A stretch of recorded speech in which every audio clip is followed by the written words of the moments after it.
রে ভাই মায়ের রমজান আপনাদের দায়ে আমারা ছিল ফিরে 1 বছর পরে নামাজ পড়ো রোজা থাকো ওরে মুসলমান নামাজ না পড়িলে ভাইরে হইলে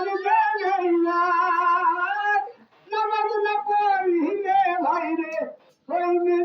বেইমান নামাজ হইল গুরুর সাথী পূজা হইল কবরের মাটি নামাজ হইল গুরুর সাথী রোজা হইল কবরের মাটি নামাজ রোজা না থাকিলে হইবে বেইমান এরে ভাই মায়ের রমজান আপনাদের মাঝে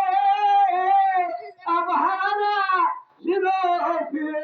1 বছর পরে ভাই আমার